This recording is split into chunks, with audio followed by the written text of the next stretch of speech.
On the first day of school, the son tragically had his throat slit, but to everyone's shock, the footage from the surveillance cameras revealed that the killer was none other than the father. Even the murder weapon only had the father's fingerprints on it. At this moment, the father was completely stunned. He couldn't understand. He had dropped his son off at school earlier that morning and left. How could he have become the murderer? However, the evidence was undeniable. He couldn't argue against it. He was immediately taken by law enforcement, and even after being sentenced to death, he still couldn't understand where things had gone wrong. Perhaps fate had pity on him, as he was reborn on the day his son was born. Before the man could fully grasp the situation, his wife, just like in the previous life, told him she needed to take her high blood pressure stricken mother to the hospital, and handed over the responsibility of sending their son to school. Watching his wife leave, the man was confused. It had always been his wife who sent their son to school, and now, the one time he did it, something happened to his son. So, the man quickly called out to his wife, telling her their son should stay home and rest for the day. Hearing this, the wife turned around and gently agreed, saying she would inform the principal that their son wouldn't be going to school today.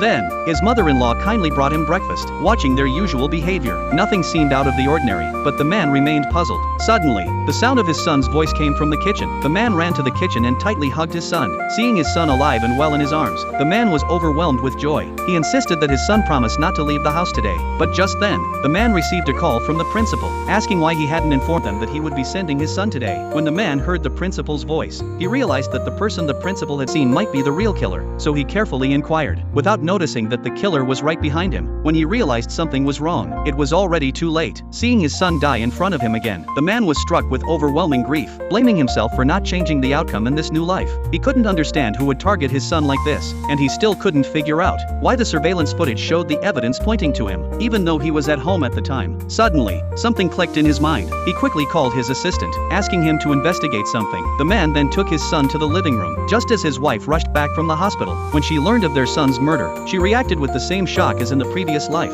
His mother-in-law even pushed him aside, bursting into tears. Seeing their devastated expressions, the man felt guilty for his previous suspicions. But strangely, the police, as in his previous life, quickly arrived at the scene, and immediately pointed the finger at him. Even more absurdly, despite being in his own home, they presented video evidence, showing his son was killed by someone impersonating him. The man was nearly in despair, as he had been on the balcony talking on the phone at that time, but his wife wouldn't listen to his explanation. Just like in the previous life, she immediately decided on the case's outcome. Meanwhile, his mother-in-law hinted that she didn't like the child. At this moment, the forensic results for the murder weapon came in. As expected, the fingerprints matched his. Seeing this, the police wasted no time, and immediately took him into custody, preparing to interrogate him. But why did the evidence from both lives point to him? Who had gotten hold of his fingerprints? What had gone wrong? Just as the man was at a loss, his phone suddenly rang. At this critical moment, his assistant finally had the results.